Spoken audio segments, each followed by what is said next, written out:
बिस्मिल्लाहिर्रहमानिर्रहीम अस्सलाम वालेकुम व्यूवर्स। व्यूवर्स, आज मैं जो है वो स्टार्ट कर रहा हूँ एक नया कोर्स जिसका नाम है ह्यूमन कंप्यूटर इंटरेक्शन और इसका शॉर्ट नाम है HCI ह्यूमन कंप्यूटर इंटरेक्शंस। और ह्यूमन कंप्यूटर इंटरेक्शन की जो ये जितने भी मतलब इस कोर्स के अंदर मैं जो है वो आपके साथ शॉर्ट लेक्चर जो है वो शेयर करूँगा। इसके अंदर आपको कंप्लीट जो है वो गाइडलाइन दूंगा कि ह्यूमन कंप्यूटर इंटरेक्शन क्या है, इसके अंदर कौन से टूल यूज़ होते हैं, इसकी सिग्निफिकेंस क्या है। तो जो पहला लेक्चर है इसके अंदर जो है वो 5 रिडल भी दी हुई हैं, तो वो भी मैं आपके साथ जो है वो डिस्कस करूँगा विद द डिटेल। और आपको जो है वो नोट के थ्रू ही सारी तैयारी कराऊंगा ताकि आपके जो पेपर हैं उनका रिजल्ट 100% आए। तो मैंने जो है वो नोट्स ये वाले जो कंप्यूटर से बने हुए हैं इनके ऊपर ही आपको जो है वो तैयारी कराऊंगा। तो आपने जो है वो इस वीडियो को शुरू से लेके एंड तक लाजमी देखना है। तो चलिए शुरू करते हैं आज का वीडियो ट्यूटोरियल। तो बेसिकली ह्यूमन कंप्यूटर इंटरेक्शन क्या है। तो ह्यूमन कंप्यूटर इंटरेक्शन की जो डिफिनेशन है वो मैं आपको बाद में दिखाऊंगा कि डिफिनेशन क्या है। इसको आप जब शुरू से लेके एंड तक इन सारे नोट्स को पढ़ेंगे तो आपको ह्यूमन कंप्यूटर इंटरेक्शन की सारी समझ आ जाएगी। बेसिकली मैं आपको बता देता हूँ कि इंसान की और कंप्यूटर की जो आपस में रिलेशन होती है, फॉर एग्जांपल अगर मैं माउस के साथ अपने कर्सर को मूव कर रहा हूँ तो ये मेरी कंप्यूटर के साथ एक बेसिकली इंटरेक्शन है। तो ये सिंपल सी मैंने आपको जो है वो एक मिसाल दे दी। इस तरह आप अगर नोट्स को पढ़ें तो यहाँ पे लिखा हुआ है answer what is the significance of, यानी कि इसकी अहमियत क्या है। और इसकी आप डिस्कशन एंड आर्गू यानी कि इसके ऊपर बहस जो है वो करेंगे with the reference of technology pass 14 year, यानी कि तकरीबन आज से 40 साल पहले की जो टेक्नोलॉजी थी उसके ऊपर जो है वो हमारे पहले लेक्चर के अंदर सारी डिस्कशन है। तो इसके अलावा इनफॉर्मल डिफिनेशन भी आप जो है वो यहाँ से पढ़ सकते हैं HCI की, यानी कि ह्यूमन कंप्यूटर इंटरेक्शन की। तो यहाँ पे इन्होंने जो है वो एक यहाँ पे लाइन लिखी हुई है। लाइन के अंदर क्या कहता है कि रन फॉर योर लाइफ। अगर आप अपनी ज़िंदगी के अंदर रनिंग कर रहे हैं, जी रहे हैं ज़िंदगी को, तो इन्वेंशन हैज़ बिगैन, यानी कि किसी भी टाइम पे हमला हो सकता है। द कंप्यूटर आर इन्वेडिंग, और कंप्यूटर जो है वो उस हमलावर उसके ऊपर जो है वो हमलावर साबित हो सकता है। लेकिन आजकल अगर आप जिस तरह देखें कि कंप्यूटर की इंटरेक्शन हो रही है आजकल की जदीद दौर के अंदर, वो बहुत ज़्यादा है। तो नाउ इट्स 21 सेंचुरी, ये जो चल रही है ये 21 सेंचुरी है। और अगर पास 13 ईयर टेक्नोलॉजी की बात करें तो वो जो थी वो इतनी एडवांस नहीं थी। आज की जो टेक्नोलॉजी है वो बहुत ज़्यादा एडवांस है। तो यहाँ पे आपने जो है इस पैराग्राफ को पूरे को आपने जो है वो अपने हिसाब से पढ़ लेना है। इसके अंदर कुछ भी नहीं है, सिंपली यही कह रहा है कि आजकल के कंप्यूटर जो है वो ATM के अंदर भी यूज़ हो रहे हैं, सेलफोन के अंदर भी यूज़ हो रहे हैं, VCR के अंदर भी यूज़ हो रहे हैं, और डिफरेंट जितनी भी आजकल, जैसे ये मुराद है कि कंप्यूटर जो है वो एवरीवेयर हर जगह जो है वो आज की हमारी जो डेली लाइफ है इसके अंदर यूज़ हो रहे हैं। लेकिन जो ट्रेडिशनल रिवायती यानी कि ओल्ड कंप्यूटर जो थे वो आजकल एग्जिस्ट नहीं करते, is no more, unlike they are early days, यानी कि जो पुराने दिनों वाले कंप्यूटर थे वो टोटली ख़त्म हो गए हैं। आजकल का जो कंप्यूटर है वो हाईली स्केल है, टेक्निकल पीपल यूज़ कंप्यूटर, यानी कि जो टेक्निकल बंदा है वो इजीली यूज़ कर सकता है। अगर टेक्निकल नहीं भी है तभी भी यूज़ कर सकता है। लेकिन जो पुराने कंप्यूटर थे वो सिर्फ और सिर्फ जो साइंटिस्ट थे या टेक्निकल बंदे थे वही यूज़ कर सकते थे। तो ये यहाँ पे देख सकते हैं कि computer are no more just on table, यानी कि जो पुराने कंप्यूटर थे वो बहुत बड़े थे, एक टेबल के ऊपर जो थे वो नहीं आते थे, एक टेबल से भी बड़े थे। लेकिन यहाँ पे कह रहे हैं कि कंप्यूटर जो आजकल के हैं वो टेबल से भी छोटे कंप्यूटर आ गए हैं। जैसे कि आप देख सकते हैं कि लैपटॉप आप जो है वो टेबल के बगैर भी यूज़ कर सकते हैं। इस तरह मोबाइल फ़ोन आ गए हैं, उससे एडवांस जो है वो टेक्नोलॉजी है।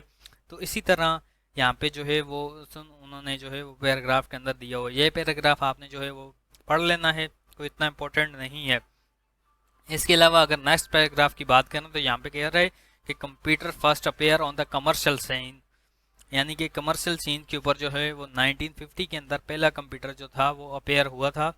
कमर्शियल क्या होता है दोस्तों, फॉर एग्जांपल कमर्शियल आप देखते होंगे कि जो एड्स वगैरह होते हैं उसके लिए पहला कंप्यूटर बनाया गया था 1950 के अंदर। और they were extremely difficult to use, यानी कि उसको आप बहुत मुश्किल तरीके के साथ जो थे वो हैंडल कर सकते थे।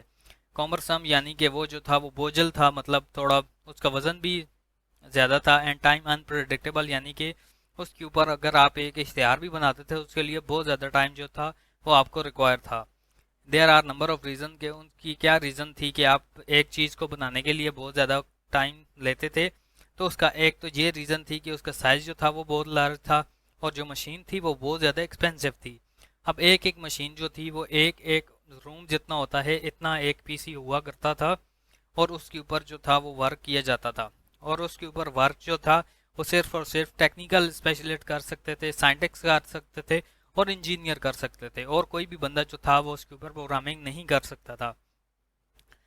उसको चलाने के लिए पंच कार्ड का जो था वो इस्तेमाल किया जाता था। उसके लिए सिंपली आप जो है वो कमांड जो थे वो लिखते थे और कंप्यूटर जो था वो वर्किंग करता था। लेकिन आजकल के जो कंप्यूटर है वो आप देखते होंगे कि जो है उसका इंटरफेस भी इतना यूज़र इंटरेक्टिव है कि इसके ऊपर आप जो कुछ भी करें इजीली कर सकते हैं। फॉर एग्जांपल अगर आपको मैं पढ़ा रहा हूँ तो यहाँ पे आप देखें कि मैं आपको 0 और 1 की शेप में नहीं पढ़ा रहा, ये कमांड की सूरत में नहीं पढ़ा रहा, बल्कि आपको ग्राफिकली जो है वो विंडो ऑपरेटिंग को यूज़ करते हुए पढ़ा रहा हूँ। तो इसीलिए जो था वो विंडो ऑपरेटिंग सिस्टम जो था वो बाद में लॉन्च हुआ। यहाँ पे आप देख भी सकते हैं कि little was known how to make them easy to use, यानी कि जो कंप्यूटर था ऑपरेटिंग सिस्टम था उसकी वजह से हमारी जो इंटरेक्शन थी कंप्यूटर के साथ वो बहुत ज़्यादा इजी हो गई।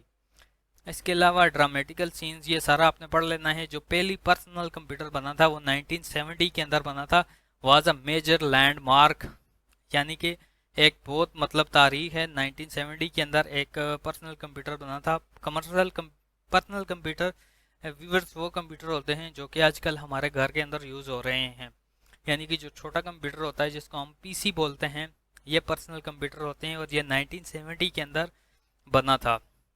तो यहाँ पे आप इसकी डिफिनेशन पढ़ सकते हैं कि इसकी जो कॉस्ट थी वो भी लो थी, इसकी कॉस्ट भी इतनी ज़्यादा हाई नहीं थी। हाई एक्सपीरियंस और पीपल जो थे वो all walk of life commerce भी उसके ऊपर कर सकते थे, फार्मिंग भी कर सकते थे, एजुकेशन भी ले सकते थे पीसी के ऊपर, रिटेलिंग भी कर सकते थे, डिफेंस भी कर सकते थे, और मैन्युफैक्चर यानी कि जितनी भी वर्किंग थी वो सारी पर्सनल कंप्यूटर के ऊपर हो जाती थी। और ये बहुत पावरफुल कंप्यूटर थे। Computer are performing more and more task. तो टाइम के साथ साथ जो था वो कंप्यूटर बहुत ज़्यादा जो है वो अपनी टास्क परफॉर्म करते गए।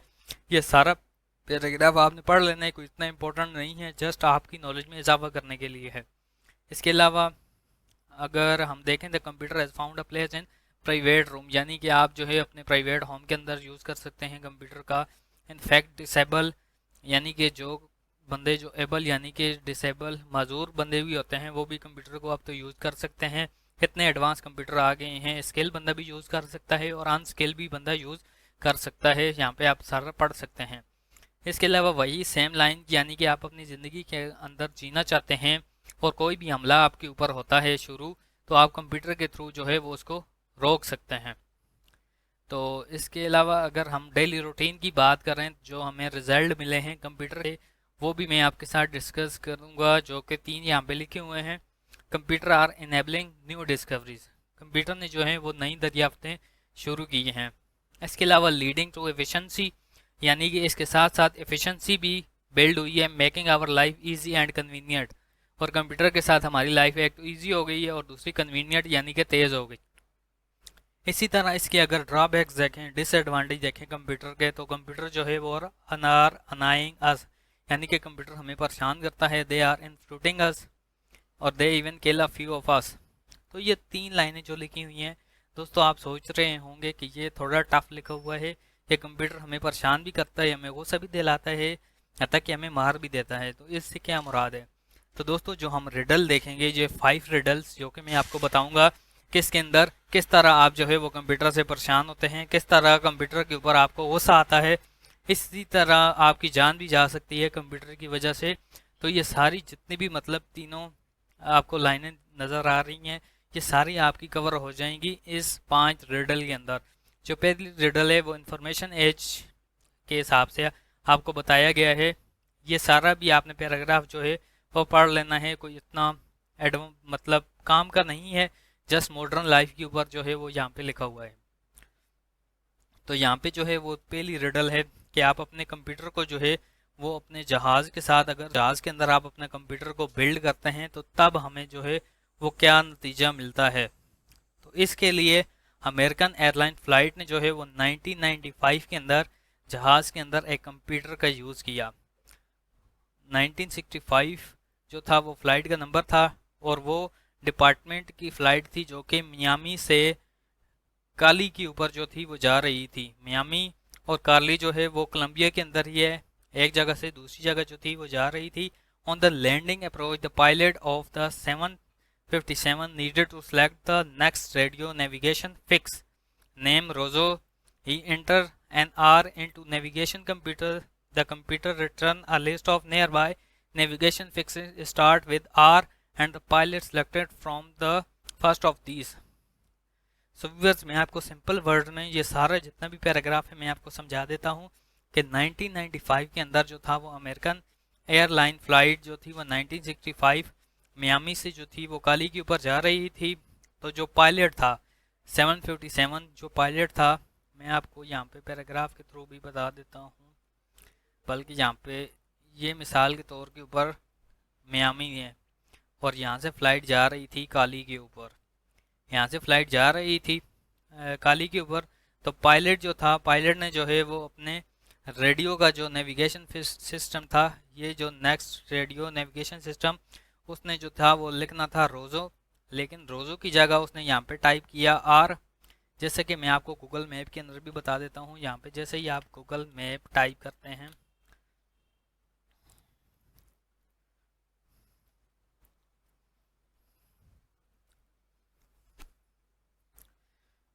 सो व्यूअर्स, अब मैं जो है वो गूगल के अंदर आ गया हूँ। यहाँ पे जैसे कि फॉर एग्जांपल आप यहाँ पे टाइप करते हैं अटक, तो यहाँ पे आपको जो है वो डिफरेंट रेडियो नेविगेशन यहाँ पे सिस्टम आपको नज़र आते हैं। फॉर एग्जांपल अगर मैं यहाँ पे क्लिक करना चाहता हूँ और यहाँ पे क्लिक करने के बजाय यहाँ पे क्लिक हो गया, तो अब क्या होगा कि मैं गलत नेविगेशन के ऊपर जो है वो पहुँच जाऊँगा। इसी तरह जहाज़ के अंदर भी हुआ कि जो पायलट था वो रोज़ो को सिलेक्ट करना चाह रहा था, लेकिन उससे रोज़ो सिलेक्ट नहीं हुआ और गलती से उससे रोमियो सेलेक्ट हो गया।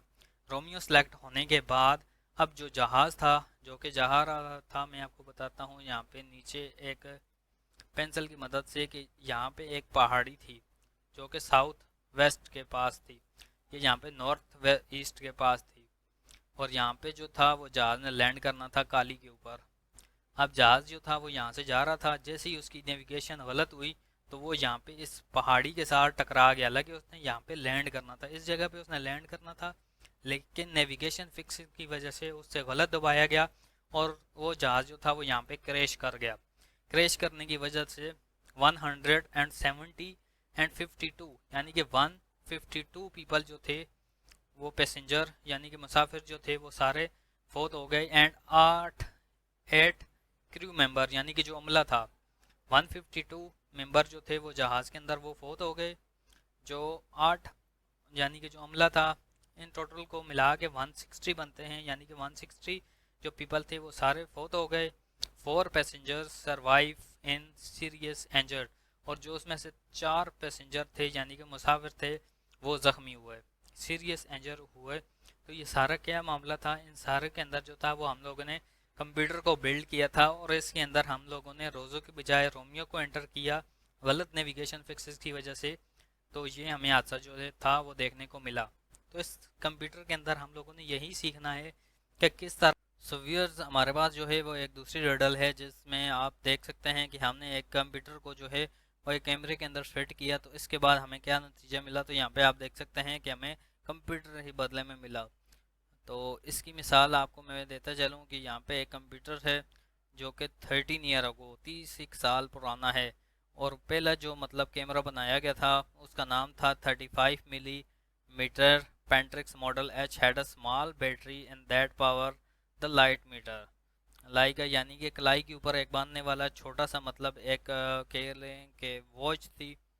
वॉच, यहाँ पे वॉच कैमरे का आई थिंक जिक्र है, तो कैमरा था आई थिंक जो कि एक कलाई के ऊपर जो था वो बांधा जाता था, और उसकी साथ एक बैटरी भी होती थी। I merely swap in a new one couple of year 15 year ago, same 15 साल बाद उसके बाद एक दूसरा आया इलेक्ट्रॉनिक कैमरा। पहला जो कैमरा था व्यूअर्स, आपसे एमसीक्यू भी पूछ सकता है कि 30 ईयर पहले कौन सा कैमरा जो था वो आया और 15 साल के बाद कौन सा कैमरा आया। तो जो 15 साल बाद आया था उस कैमरे का नाम था इलेक्ट्रॉनिक कैमरा, जो कि 35 मिलीमीटर कैनन T17 था, ये इसका नाम था। और इसके अंदर दो ए बैटरी यानी कि दो सेल उसके ऊपर लगे होते थे, simple expression computer and it automatic film drive.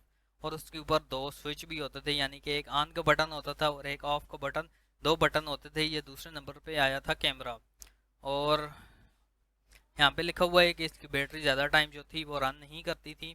उसके बाद 5 ईयर अगो, उसके सेम 10 साल के बाद जो था वो एक और कैमरा आया जिसका नाम था फर्स्ट जनरेशन डिजिटल कैमरा। और इसके ऊपर सिंपल ऑन और ऑफ का बटन था और कोई भी इसके ऊपर बटन नहीं था। एक से आप सिंपल ऑन कर सकते थे और दूसरे से जो था वो ऑफ कर सकते थे। जैसे ही आप ऑन करते थे तो वो जो था वो इमेज को कैप्चर कर लेता था। यहाँ पे लिखा हुआ है time the smart of readily computer inside it so it forget off. अगर आप कंप्यूटर उस मतलब कैमरा को ऑफ करना भूल जाते थे तो वो जो था वो ऑटोमेटिकली बंद हो जाता था 1 मिनट के बाद ऑफ एन एक्टिविटी, यानी कि आप उसके ऊपर कोई भी वर्किंग अगर नहीं करते थे 1 मिनट के बाद वो ऑटोमेटिकली कैमरा जो था वो ऑफ हो जाता था। उसके सेम 4 साल के बाद, यानी कि ये जो लेक्चर बनाए गए थे, यानी कि लेक्चर बनाए गए थे, मैं आपको यहाँ पे बता देता हूँ कि लेक्चर हमारे बनाए गए थे 2002 के अंदर। तो 2002 से पहले, यानी कि ये कह रहे हैं कि 2001 के अंदर जो 1 year ago second generation computer, तो सेकंड जनरेशन के कंप्यूटर जो थे वो 2001 के अंदर आए, जिसका नाम था पैनासोनिक पाम कैम।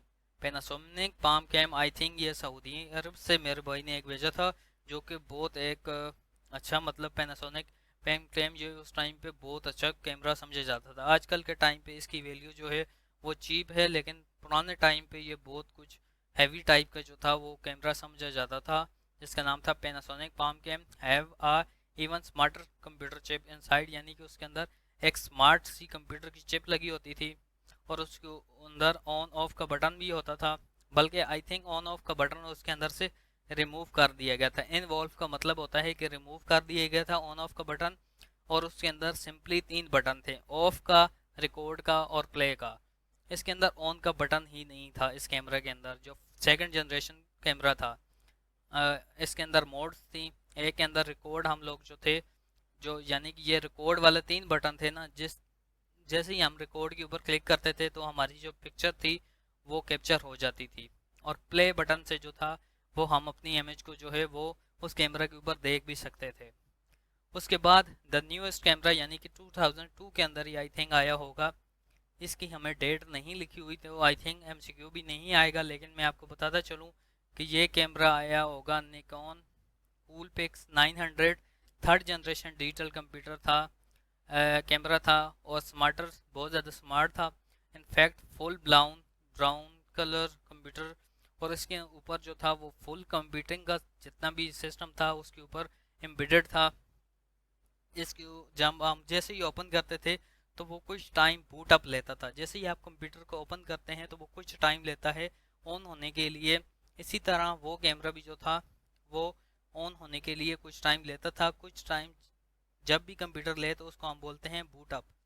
तो यहाँ पे लिखा हुआ है बूट अप, यहाँ पे व्यूअर्स आप देख सकते हैं कि बूट अप ये थर्ड जनरेशन का कैमरा था और इसके ऊपर 4 बटन लगे हुए थे। एक ऑफ का बटन था, एक ए रिकॉर्ड का बटन था, एक एम रिकॉर्ड का बटन था और एक प्ले का बटन था। 4 बटन इसके ऊपर जो था वो एम्बेडेड थे। जो ऑफ का बटन था उससे सिंपली ऑफ हो जाता था, जो ए बटन था उससे ऑटोमेटिक रिकॉर्डिंग होती थी। जैसे ही हम उसको प्रेस करते थे तो हमारी रिकॉर्डिंग जो थी वो ऑटोमेटिक होती थी, और जो एम था उससे हमारी रिकॉर्डिंग जो थी वो मैनुअल होती थी। तो इसके बाद जो था वो हमें इंस्ट्रक्टर क्या बताता है कि जो न्यू कैमरे थे वो पावर हंगरी, यानी कि उनके अंदर पावर कंज्यूम करने की कैपेसिटी जो थी वो बहुत ज़्यादा थी। And engineer thoughtfully provided it with a sophisticated computer program। तो इस तरह हमें इंस्ट्रक्टर बता रहा है कि मैंने वो कैमरा एक लिया, कैमरे के ऊपर जो मैनुअल बटन था उसको प्रेस किया और अचानक कैमरा जो था वो बूटअप किया। कुछ टाइम बूटअप करने के बाद I am to camera and zoom, और उसके बाद मैंने कैमरा को कुछ टाइम के लिए जूम किया। जैसे ही मैंने जूम करने के बाद प्रेस किया शटर बटन, यानी कि जहाँ से हम जो तस्वीर है वो खींचते हैं, तो वो बटन प्रेस किया तो अब कैमरे के ऊपर जो था वो 3 प्रेशर इकट्ठे पड़े, यानी कि एक ऑन का बटन हमारे पास से प्रेस हुआ, एक हमने तस्वीर जब कैप्चर की वो हमारे से दूसरी जो थी उसके ऊपर बैटरी के ऊपर बोझ पड़ा, और तीसरा ये बोझ पड़ा कि हमने उसको जूम भी किया, तो अचानक से हमारा कैमरा जो था वो डाउन हो गया, मतलब जगह पे बंद हो गया। यहाँ पे आप देख सकते हैं कि चार्जिंग द फ्लैश, फ्लैश ने भी चार्जिंग की। जब फ्लैश, जाहिर बात है जब चार्ज करेगी फ्लैश, जब आप मतलब प्रेस करेंगे किसी भी इमेज को कैप्चर करने के लिए, तो फ्लैश जो है वो अचानक से जो है वो रनमात, ये सारी चीज़ें हुई, तो अचानक से कैमरा जो था वो बंद हो गया। But I don't know where I am liking the view wonders. तो यहाँ पे ये सारी चीज़ें लिखी हुई हैं, यहाँ पे आप पढ़ सकते हैं, आपको ठीक तरीके से समझ आ जाएगी। इसके बाद old Pentax has manual focusing, manual expression and manual shutter speed, yet is a fearless pretending to use the fully capturized modern Nikon Pix which has automatic focusing, exposure and shutter down. Camera may still take picture but it behave like a computer instead of camera। यानी कि old पेंट्रिक्स की बात कर रहे हैं कि वो जो कैमरा था वो सिंपली जो था वो पिक्चर्स के लिए यूज़ किए जाते थे, लेकिन जो न्यू कैमरे थे उनके अंदर फ्लैश भी आ गई और भी बहुत ज़्यादा चीज़ें आ गई, तो उन्होंने जो था वो टाइम भी ज़्यादा एक तो लिया तस्वीर को कैप्चर करने के लिए ज़्यादा। जब तस्वीर को कैप्चर कर रहे थे तो उनके साथ और चीज़ें भी जो थी वो एक्टिव थी, इसी वजह से कैमरा जो था वो अचानक से शट डाउन हो गया। इसके अलावा अब हम थर्ड एग्जांपल पे जाते हैं, जहाँ पे आप देख सकते हैं कि हम अगर कंप्यूटर को जो है वो अपनी अलार्म क्लॉक के अंदर अगर बंद कर दें तो तब हमें क्या नतीजा जो था वो देखने को मिलेगा। तो ये एग्जांपल जो व्यूअर्स आपने जो है वो अपने हिसाब से देख लेनी है। ये अगर मैं आपको समझाता फिरूँ तो बहुत टाइम लग जाएगा पहले ही लेक्चर को कम होने के लिए। ये लेक्चर भी ये वाली जो एग्जांपल है ये भी आपने देख लेनी है। जो थर्ड एग्जांपल है ये मैं आपको बता देता हूँ। इसके अलावा जो है वो हमारा लेक्चर तकरीबन ख़त्म होने वाला है। व्यूअर्स मैं आपको जो है वो ये लास्ट वाली रिडल जो है वो ये समझा देता हूँ कि आप एक कंप्यूटर को जो है वो वारशिप के अंदर अगर डालेंगे तो इसके मुकाबले में हमें क्या देखने को मिलता है। तो ऐसा क्या हुआ, मतलब 1997 के अंदर ऐसा हुआ कि एक कंप्यूटर को जो था वो एक वारशिप के अंदर डाला, मतलब एक कंपनी ने। तो आप जानते हैं कि ये जो वारशिप होता है इसके ऊपर बहुत डिफरेंट टाइप के मिसाइल होते हैं, नेवी होती है इसके ऊपर, जहाज़ लैंड करते हैं। ये बहुत बड़ा एक सिस्टम होता है वारशिप जिसके ऊपर काम किया जाता है। तो सितंबर 1970 के अंदर conducting fleet manoeuvres to in the Atlantic the USS Yorktown one of the navy new agents guiding missile cruiser, यानी कि यहाँ पे जो थे वो मिसाइल थे। तो अचानक से मिसाइल के अंदर जो था वो stop death in the water, यानी कि कोई भी थोड़े से रुकावट आई तो जो नेवी का टेक्नीशियन था उसने calibrating on the on board fuel value, जो फ्यूल वैल्यू थी उसके ऊपर 0 एंटर किया, बजाय इसके कि वो वहाँ पे 1 एंटर करता, उससे गलती से जो था वो 0 एंटर हो गया। 0 एंटर करने के साथ ही Pentium pro running window NT जो थी वो रन करना शुरू हो गई। जैसे ही उसने रन करना शुरू किया, यानी कि जो टेक्नीशियन था नेवी का उससे गलती से जो था वो 0 की बजाय 1 वहाँ पे डल गया था। तो mathematically undefined operation which result in a complete crash, यानी कि वो जो वारवेज था वो कम्प्लीटली जो था वो क्रैश हो गया, एंटायर वारशिप कंट्रोल सिस्टम। तो इसका इंजन जो था वो भी जो था कुछ टाइम के लिए जो था वो रुक गया, एंड द शिप, और जो शिप था वो पानी के अंदर जाने लगा। और तकरीबन 2 घंटे और 55 मिनट, यानी कि 2-3 घंटे तकरीबन उसको लगे एक पोर्ट के अंदर जो था वो तैरता रहा, यानी कि पानी के अंदर वो चला गया। तो इसमें से good thing it was not in a war zone, कि अच्छी बात ये थी कि वारशिप जो हैं वो ज़्यादातर वार के लिए यूज़ किए जाते हैं जो वारशिप होते हैं। तो मज़े की बात ये थी कि वहाँ पे कोई वार जोन नहीं थी। अगर कोई वार जोन होती तो तब इन्हें जो था वो वारशिप को बहुत ज़्यादा नुकसान पहुँचता। तो यहाँ पे आप इसकी मज़ीद अगर डिफिनेशन देखें तो यहाँ पे क्वेश्चन भी लिखे हुए हैं, what do you get when you cross a computer with warship, यानी कि आपने क्या हासिल किया जब आपने कंप्यूटर को जो था एक वारशिप के अंदर एंटर किया। तो यहाँ पे इसका आंसर भी जो है वो आप देख सकते हैं। इसके अलावा रोल ऑफ HCI जो कि मोस्ट इम्पोर्टेंट है, जो कि आपके एग्ज़ाम के अंदर भी आ जाता है, यानी कि HCI का रोल क्या है। तो HCI जो है ह्यूमन कंप्यूटर इंटरेक्शन है। यहाँ पे लिखा हुआ है कि human design the interface we had, human continue to use this functional machine even the awkward interface strain your eyes, यानी कि अगर ऑकवर्ड इंटरफेस होगा जो कि आपकी आइज को भी स्ट्रेन करेगा, आपके बैक साइड के ऊपर यानी कि कमर के ऊपर भी तकलीफ डालेगा, एंड रेस्ट एडम यानी कि आपके कलाई के अंदर भी तकलीफ पहुँचाएगा और आपको तबाह कर देगा। तो बेसिकली आप अगर अपनी कलाई के ऊपर कोई कंप्यूटर साज घड़ी बांधते हैं तो उसके अंदर से भी कोई सिग्नल जो होते हैं वो पास कर रहे होते हैं। तो आपने जब भी कोई मशीन बनानी है तो आपने ह्यूमन और कंप्यूटर दोनों का ख्याल रखना है। तो यहाँ पे लिखा हुआ है ACI play a role between to a bridges the gap between the interface of machine and human understanding that we have seeing in the previous example, जो कि हम प्रीवियस एग्जाम्पल के अंदर देख चुके हैं कि हमारा जो इंटरफेस है वो मशीन और ह्यूमन अंडरस्टैंडिंग से रिलेटेड हो, यानी कि हम लोगों ने इतना सिंपल सा इंटरफेस कंप्यूटर के अंदर बिल्ड करना है जो कि ह्यूमन जो है वो इजीली अंडरस्टैंड कर सके। और इसकी डिफिनेशन भी आप याद कर सकते हैं कि human computer interaction is a disciplined concern with design, evolution and implementation of interactive computer system for human use and with the study of major phenomena surrounding them। और ये जो है ये डिफिनेशन बनाई है SCM ने और IEEE ने। SCM क्या है? Accounting of computing machinery. ये जो है वो एक कंपनी है अमेरिका के अंदर जो कि 1947 के अंदर बनाई गई थी। और IEEE जो है वो the institute of electrical and electronics engineering, ये इसका नाम है। ये भी एक कंपनी है जिसने यह डिफिनेशन पेश की है। सो व्यूअर्स, मैंने आपको जो थी वो पहला लेक्चर जो था वो डिटेल के साथ बता दिया। अब आप अगर कोई भी इसके अंदर डिफिनेशन ढूंढना चाहें तो आप इजीली जो है वो ढूंढ सकते हैं। सो व्यूअर्स, मिलते हैं लेक्चर नंबर 2 के अंदर। तब तक के लिए अल्लाह हाफिज़।